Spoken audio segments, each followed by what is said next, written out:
یہاں رکھ دو گے، رہنے دو، ادھر پیچھے ہٹا دو۔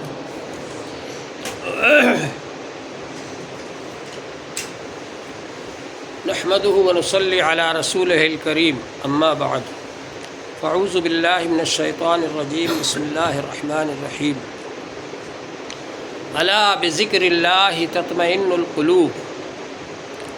محترم حضرات، دنیا کے اندر ہر آدمی یہ چاہتا ہے کہ میری زندگی اچھی گزرے، عیش اور آرام میں گزرے، اور میں چین اور سکون کے ساتھ رہوں، راحت اور آرام کے ساتھ رہوں۔ اس کے لیے وہ بہت کوششیں کرتا ہے دنیا کے اندر، روپیے کمانے کی کوشش کرتا ہے، زیادہ سے زیادہ میری تنخواہ ہو جائے، زیادہ سے زیادہ میں روپیے کما لوں، اچھا سے اچھا گھر بناتا ہے کہ اس گھر کے اندر میں رہوں عیش اور آرام کے ساتھ، اچھے سے اچھے کپڑے بناتا ہے، ان کو پہنتا ہے، اور اچھے سے اچھے کھانے پکاتا ہے، ان کو کھاتا ہے، اور اسی طرح سے اچھے بستر بناتا ہے تاکہ ان پر چین اور سکون کی نیند آئے۔ لیکن آپ نے سنا ہوگا کہ بہت سارے بڑے بڑے ملک جن کو اپن سمجھتے ہیں بڑے ترقی یافتہ ہیں اور بہت زیادہ ان کے اندر ترقی پائی جاتی ہے، خوشحالی پائی جاتی ہے، لیکن وہاں کا یہ حال ہے کہ لوگ موٹے موٹے گدوں پر سوتے ہیں اور ان کو نیند نہیں آتی، نیند کی گولیاں کھاتے ہیں تب بھی نیند نہیں آتی۔ اور ہم لوگوں کا حال یہ ہے، چٹائی پر ذرا لیٹے اور نیند لگ گئی، فوراً نیند آ جاتی ہے۔ تو اللہ جل شانہ نے چین اور سکون بستروں میں نہیں رکھا، چین اور سکون اچھے کپڑوں میں نہیں رکھا، چین اور سکون بڑے بڑے بنگلوں میں نہیں رکھا، چین اور سکون اللہ تعالیٰ نے رکھا ہے اپنے ذکر میں۔ اللہ تعالیٰ نے فرمایا الا بذکر اللہ تطمئن القلوب، خبردار اللہ کے ذکر سے دلوں میں چین اور سکون حاصل ہوتا ہے، اطمینان حاصل ہوتا ہے۔ جب انسان اللہ تعالیٰ کا ذکر کرتا ہے تو اس کا تعلق اللہ تعالیٰ سے جڑتا ہے، اور اللہ تعالیٰ کی طرف سے رحمت اور راحت اور چین اور سکون اللہ تعالیٰ اس کے دل میں پہنچاتے ہیں، تو اس کا دل مطمئن ہو جاتا ہے، اور تمام قسم کے عیش و آرام سے ہٹ کر ہر حال میں وہ اللہ تعالیٰ سے خوش رہتا ہے، اور تھوڑے سے مال پر بھی قناعت کرتا ہے، اس کو کافی سمجھتا ہے اپنے لیے، اور اسی میں گزر بسر کر لیتا ہے، اور جس حال میں بھی ہوتا ہے روکھی سوکھی روٹی کھا کر بھی اللہ کا شکر ادا کرتا ہے، اور پرانے کپڑے پہن کر بھی اللہ کا شکر ادا کرتا ہے۔ تو دل کے اندر جب چین اور سکون آتا ہے تو پھر اس کے اندر سے حرص ختم ہو جاتی ہے، حسد ختم ہو جاتی ہے۔ آدمی کے اندر اگر حرص ہے مجھے اور مال مل جائے اور مل جائے اور مل جائے تو وہ کبھی چین سے نہیں رہ سکتا۔ آدمی کے اندر اگر حسد ہے فلاں آدمی کے پاس اتنا مال کیوں ہے، میرے پاس کیوں نہیں ہے، اور اس کے پاس سے تو وہ مال ختم ہونا چاہیے، اگر یہ حسد ہے تو اس حسد کی وجہ سے بھی وہ جلتا رہتا ہے اور چین اور سکون حاصل نہیں ہوتا۔ لیکن جس کا تعلق اللہ سے جڑ جاتا ہے وہ دوسروں کے پاس مال دیکھ کر بھی خوش ہوتا ہے، دوسروں کی نعمتیں دیکھ کر بھی خوش ہوتا ہے، اور اللہ تعالیٰ سے اپنے لیے بھی دعا کرتا رہتا ہے۔ تو ذکر کی برکت سے انسان کا دل پاک صاف ہو جاتا ہے دل کے جو گناہ ہیں ان سے۔ اور دل کے گناہ کیا ہیں؟ حسد ہے، بغض ہے، کینہ ہے، لالچ ہے، حرص ہے، ان سب چیزوں سے انسان کا دل پاک صاف ہو جاتا ہے۔ اور یہ کب ہوتا ہے؟ جب کہ آدمی اللہ کا ذکر کرے۔ اللہ تعالیٰ نے فرمایا وَمَن يُعْرِضْ عَنْ ذِكْرِي فَإِنَّ لَهُ مَعِيشَةً ضَنْكَ، جو میرے ذکر سے اعراض کرے گا، میرا ذکر نہیں کرے گا، اس کی زندگی تنگ ہو جائے گی۔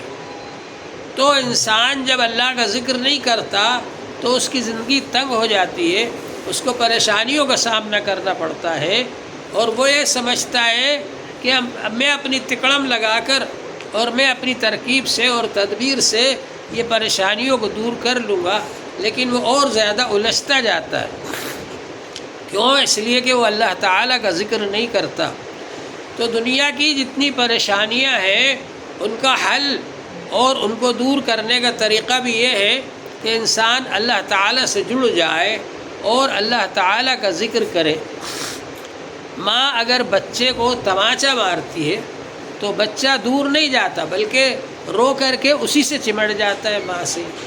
انسان کو جب کوئی پریشانی آئے، مصیبت آئے تو اللہ سے دور نہیں ہونا چاہیے کہ سب اب تو پریشانی آ گئی، مصیبت آ گئی، اب تو کاروبار بھی نہیں چل رہا، اب نماز پڑھنا بھی چھوڑ دی، اب قرآن شریف پڑھنا بھی چھوڑ دیا، اب ذکر کرنا بھی چھوڑ دیا۔ ایسا نہیں، بلکہ مصیبت اور پریشانی اس لیے آتی ہے تاکہ انسان اللہ تعالیٰ سے اور زیادہ لو لگائے، اور زیادہ اللہ تعالیٰ کے قریب آئے، اور اللہ تعالیٰ کا ذکر کرے، اور قرآن پاک کی تلاوت کرے، اور نمازیں پڑھے، اللہ سے زیادہ تعلق جوڑے۔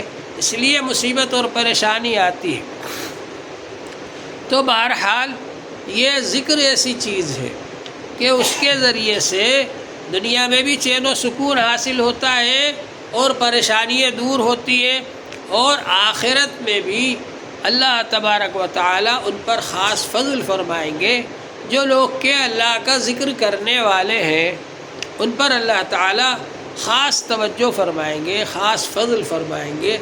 ذکر کرنے والے موتیوں کے ممبروں پر بیٹھے ہوں گے، ذکر کرنے والے اللہ تبارک و تعالیٰ کی خاص توجہ کے مستحق ہوں گے، اور ان کے چہرے روشن ہوں گے قیامت کے دن، اور لوگ آپس میں بات کریں گے کہ یہ کون لوگ ہیں، تو پتہ چلے گا یہ وہ لوگ ہیں جو اللہ تعالیٰ کا ذکر کرتے تھے۔ حضور پاک صلی اللہ علیہ وآلہ وسلم سے اللہ جل شانہ نے فرمایا وَاصْبِرْ نَفْسَكَ مَعَ الَّذِينَ يَدْعُونَ رَبَّهُمْ، جو لوگ اپنے رب کو پکارتے ہیں ان کے پاس آپ اپنے آپ کو روکے رکھیے، ان کے پاس جا کر بیٹھیے۔ آپ حضور صلی اللہ علیہ وسلم تلاش کرتے ہوئے مسجد میں تشریف لائے، کچھ صحابہ کرام ایک جگہ بیٹھے ہوئے تھے اور اللہ کا ذکر کر رہے تھے، تو حضور پاک صلی اللہ علیہ وسلم نے فرمایا الحمدللہ، میری امت کے اندر اللہ تعالیٰ نے ایسے لوگ بنائے جن کے پاس رکنے کا، بیٹھنے کا اللہ تعالیٰ نے مجھے حکم فرمایا۔ تو ذکر کی مجلس ایسی چیز ہے کہ اس میں اللہ جل شانہ نے حضور پاک صلی اللہ علیہ وآلہ وسلم کو رکنے کا حکم فرمایا۔ اور حدیث پاک میں آتا ہے کہ جب ذکر کی مجلس ہوتی ہے تو فرشتے اس کو گھیر لیتے ہیں۔ ما من قوم یذکرون اللہ الا حفتہم الملائکہ، فرشتے ان کو گھیر لیتے ہیں۔ وغشیتہم الرحمہ، اور اللہ کی رحمت ان کو ڈھانپ لیتی ہے۔ ونزلت علیہم السکینہ، اور سکینہ نازل ہوتی ہے۔ سکینہ کا ایک مطلب تو یہ ہے کہ دلوں میں سکون حاصل ہوتا ہے ذکر کرنے والوں کو، اور سکینہ کا ایک مطلب یہ ہے کہ فرشتوں کی ایک جماعت ایسی ہے جو اللہ کا ذکر کرنے والوں کے پاس ہی آتے ہیں۔ وہ فرشتے آسمان سے ان لوگوں کے پاس آتے ہیں جو اللہ کا ذکر کر رہے ہیں اور ان کے دلوں میں سکون پیدا کرتے ہیں۔ نزلت علیہم السکینہ وذکرہم اللہ فی من عندہ، اور اللہ تعالیٰ اس بندے کا ذکر فرماتے ہیں فرشتوں کے سامنے۔ اللہ تبارک و تعالیٰ فرشتوں کے سامنے عرش پر ذکر فرماتے ہیں ان بندوں کا جو لوگ زمین پر بیٹھ کر اللہ جل شانہ کا ذکر کرتے ہیں۔ فلاں کا بیٹا فلاں میرا ذکر کر رہا ہے زمین پر بیٹھ کر کے، اللہ جل شانہ اس بندے کا ذکر فرماتے ہیں فرشتوں کے سامنے۔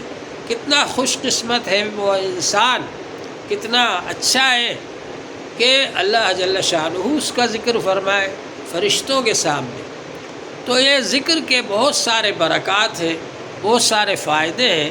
یہ فائدے دنیا میں بھی حاصل ہوتے ہیں اور آخرت میں بھی حاصل ہوں گے۔ تو ہم کو یہ اہتمام کرنا چاہیے کہ ہم یہ ذکر کی تسبیحات کو پابندی سے پڑھیں۔ جس طریقے سے ابھی بتلایا گیا ہے یہ 12 تسبیحات، ان 12 تسبیحات کو ایک وقت مقرر کر کے پڑھتے رہیں۔ فجر کے بعد ہمارے حضرت کے یہاں ذکر کی مجلس ہوتی تھی، فجر کے بعد پڑھیں تو زیادہ اچھا ہے، ورنہ جب آپ کو فرصت ہو عصر کے بعد، مغرب کے بعد، عشاء کے بعد ایک وقت مقرر کر کے تسبیحات پڑھتے رہیں اور اس کی پابندی کریں۔ پابندی کرنا یہ بہت ضروری ہے۔ آج 12 تسبیح پڑھ لی، کل 6 پڑھ لی، پرسوں 3 پڑھ لی، یہ ہے کہ آج جو ہے پڑھا کل ناغا کر دیا، پرسوں پڑھ لیا اس کے بعد پھر ناغہ کر دیا، تو اس طرح سے وہ چیز حاصل نہیں ہوتی۔ جیسے کہ دوا پابندی سے کھانا پڑتی ہے، جیسے کھانا روزانہ پابندی سے کھانا پڑتا ہے، اسی طرح سے اللہ تبارک و تعالیٰ کا ذکر ہے، اس کو ہمیں پابندی سے کرنا ہے۔ حضرت مولانا شاہ مسیح اللہ صاحب رحمۃ اللہ علیہ فرماتے تھے 24 گھنٹے میں سے 24 منٹ اللہ کے ذکر کے لیے نکال لو۔ 24 گھنٹے میں سے 24 منٹ نکالنا بہت آسان ہے، بس یہ 24 منٹ ہم اللہ کا ذکر کریں گے اور کچھ نہیں کریں گے، کوئی بات کرنے بھی آئے گا تو بعد میں کریں گے، لیکن یہ 24 منٹ خالص اللہ کے لیے ہے، اس وقت صرف اللہ تعالیٰ کا ذکر کریں گے۔ اگر ہم نے یہ پابندی کر لی تو ہمارا دل پاک صاف ہو جائے گا۔ ذکر میں یہ تاثیر ہے کہ ذکر کی برکات سے انسان نے جو گناہ کیے ہیں وہ گناہ بھی دھل جاتے ہیں اور دل بھی دھل جاتا ہے۔ حدیث پاک میں آتا ہے کہ انسان جب کوئی گناہ کرتا ہے تو اس کے دل پر ایک کالا نقطہ لگ جاتا ہے، سیاہ نشان لگ جاتا ہے۔ جب وہ توبہ کرتا ہے تو وہ دھل جاتا ہے، نہیں کرتا تو لگا رہتا ہے اور بڑھتا رہتا ہے۔ کلا بل ران علی قلوبہم، ان کے دلوں پر زنگ چھا گیا۔ ذکر ایسی چیز ہے کہ اس کے ذریعے سے وہ زنگ دھل جاتا ہے۔ انا لکل شیء ثقالۃ وثقالۃ القلوب ذکر اللہ، ہر چیز کو پاک صاف کرنے کا ایک ذریعہ ہے اور دلوں کو پاک صاف کرنے کا ذریعہ اللہ کا ذکر ہے۔ تو ثقالہ کہتے ہیں پالش کرنے کو، ثقالہ کہتے ہیں جو برتن ہوتے ہیں ان برتنوں پر قلعی کی جاتی ہے، قلعی کرنے کو ثقالہ کہتے ہیں۔ تو انسان کا دل دھل جائے، اس کو مانج دیا جائے، اس کو پاک صاف کر دیا جائے اور اس پر اللہ کے ذکر کی پالش کر دی جائے، تو جیسے وہ برتن ہوتا ہے جس پر قلعی کر دی جاتی ہے وہ چمکنے لگتا ہے اور ایسا صاف ستھرا ہو جاتا ہے کہ اس میں انسان کی صورت نظر آتی ہے۔ اسی طرح جب انسان اللہ کا ذکر کرتا رہے گا اس کا دل پاک صاف ہو جائے گا، آئینے کی طرح سے۔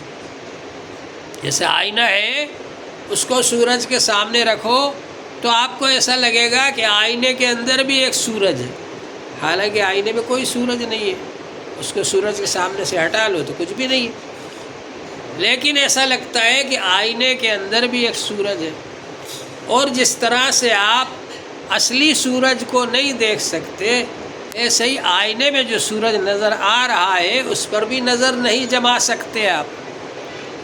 تو اللہ جل شانہ کا ذکر جب آدمی کرتا ہے تو اللہ کا نور انسان کے دل میں آتا ہے اور اس نور سے دھیرے دھیرے پورا بدن نورانی بن جاتا ہے۔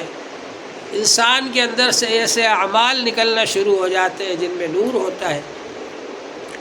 تو یہ کوشش ہونا چاہیے کہ ہم اللہ کا ذکر پابندی کے ساتھ کریں، اہتمام کے ساتھ میں کریں اور گناہوں سے بچیں، اور جہاں تک ہو سکے اللہ تبارک و تعالیٰ کا حکم پورا کریں، نماز پابندی سے پڑھیں، جو کام ہم کر رہے ہیں اس میں اور زیادہ ترقی کرنے کی کوشش کرنا چاہیے۔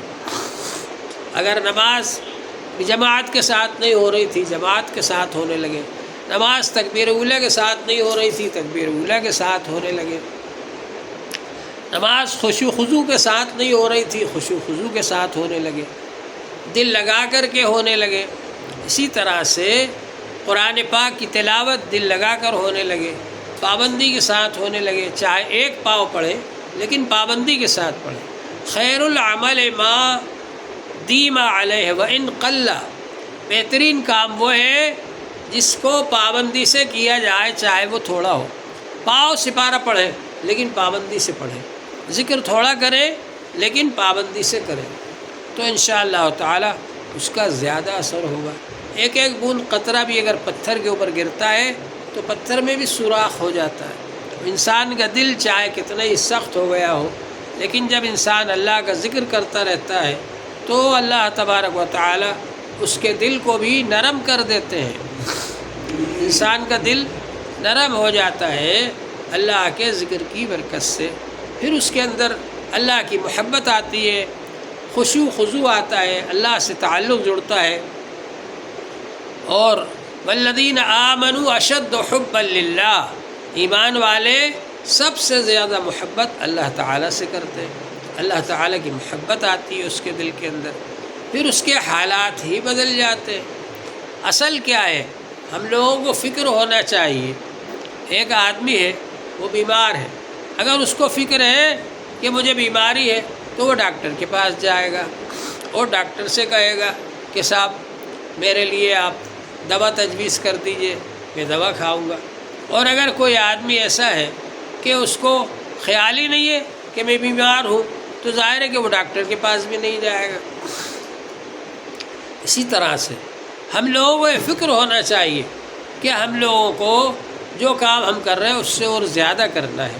حضور صلی اللہ علیہ وسلم نے فرمایا دین کے بارے میں جو اپنے سے زیادہ کام کر رہے ہیں ان کو دیکھو تاکہ شوق پیدا ہو کہ میں بھی اور زیادہ کروں دین کا کام، اور دنیا کے بارے میں جو اپنے سے کم درجے کے ہیں ان کو دیکھو تاکہ حرص نہ ہو، یہ سوچو بھائی دیکھو یہ آدمی تو بیچارہ بہت کمزور ہے، روزانہ اس کو کھانا بھی نہیں ملتا، مجھے تو اللہ تعالیٰ نے اتنا دیا ہے کہ میں روزانہ پیٹ بھر کر کھاتا ہوں۔ تو اللہ کا شکر کرنے کی توفیق ہوگی اگر دنیا کے اندر اپنے سے کم درجے والوں کو دیکھیں گے۔ تو اس طرح سے ہمارا یہ ہونا چاہیے اور کوشش ہونا چاہیے کہ ہم زیادہ سے زیادہ اللہ تبارک و تعالیٰ کی اطاعت کریں اور فرما برداری کریں اور گناہوں سے بچیں۔ وآخر دعوانا الحمد للہ۔